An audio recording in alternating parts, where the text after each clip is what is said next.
Bonjour chers amis investisseurs, comme chaque fin de mois, analyse du portefeuille long terme, grandir avec le trading. On commence tout de suite donc avec la partie action. Alors je rappelle juste au préalable que voilà, en pratique, dans ce portefeuille grandir avec le trading, j'utilise 30% du capital alloué à ce portefeuille que je place en action. Je suis en position ou pas selon bien sûr le critère d'entrée en position. Obligation 55% du capital. Là encore, j'entre en position ou pas sur les obligations selon un certain critère qu'on va revoir juste après. Et les 15 derniers pourcents du capital, je les consacre donc pour moitié-moitié entre l'or et les matières premières. Là encore, si le momentum correspond à ce que je veux faire avec. Alors on commence tout de suite avec les actions. Moi j'utilise l'ETF CW8 qui est un ETF sur les actions mondiales exprimé en euros, pratique pour le mettre dans le portefeuille compte titre sur compte libellé en euros. On voit qu'on a un momentum qui est présent avec une moyenne mobile 10 périodes croissante, c'est ça, ici le trait qui apparaît ici, c'est une moyenne mobile 10 périodes. Elle est en verte parce qu'elle est croissante, et tant que mon prix en fin de mois clôture au-dessus de cette moyenne mobile 10 périodes qui est croissante, eh bien si j'ai des billes à mettre dedans, je continue à rajouter de l'argent. Si je suis en position, je garde ma position si j'ai plus d'argent à rajouter. En aucun cas je sors de position, même si voilà, les événements géopolitiques et les baisses, là quand même une sacrée baisse, hein, si je regarde depuis le début, enfin depuis le plus haut, on a baissé au pire de 14%, ce qui n'est pas rien, et voilà, on a remonté au mieux de 12%, ce qui n'est pas rien non plus. Donc on voit qu'il faut s'affranchir lorsqu'on est sur l'investissement long terme de toutes ces oscillations qui sont très mauvaises pour l'investisseur. Si vous entrez et sortez de position à chaque fois que vous avez un soubresaut ou quelque chose qui ne va pas dans votre sens, en fait ça va mal se passer.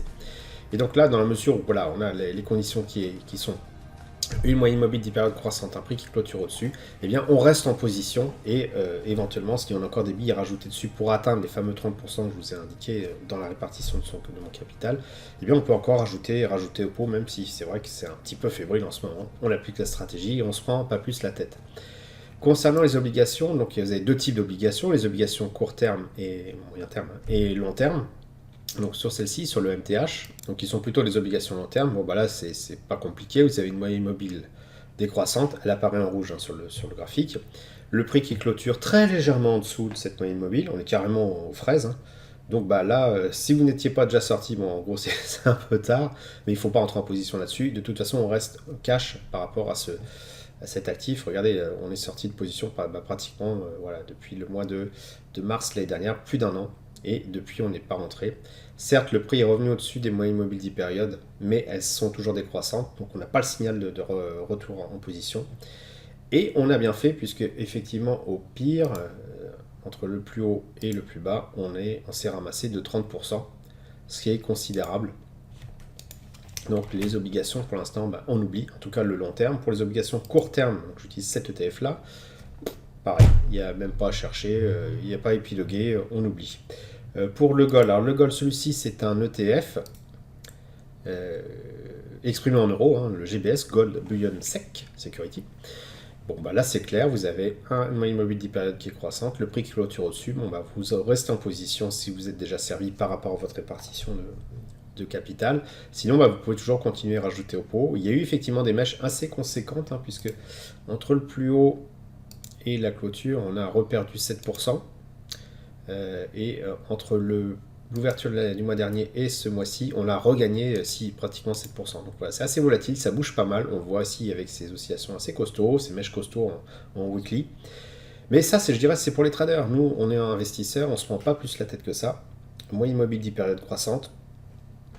On reste en position, ça monte, c'est tout simplement on profite du momentum et on cherche pas plus que ça à se prendre la chou en faisant des recherches compliquées avec des indicateurs très compliqués comme j'ai pu le faire moi aussi en dessous. Moi aussi j'ai essayé de faire ça avant et comme dit mon grand-père, plus c'est simple, moins c'est compliqué et là franchement c'est simple, il n'y a pas besoin de tergiverser. Sur les matières premières, enfin matières premières or, c'est la même chose, moyenne mobile croissante 10 périodes et depuis un petit moment, hein, depuis juillet 2020, on a cette moyenne mobile qui, bon, même là, c'était un peu flat. Allez, disons que si on n'était pas sûr de nous, on pouvait à partir d'octobre 2020 entrer en position et on serait toujours pas sorti. Donc vous pouviez rajouter 10%, enfin je sais pas, 300 euros par mois là-dessus, hein, jusqu'à atteindre les fameux 7,5% de votre capital total.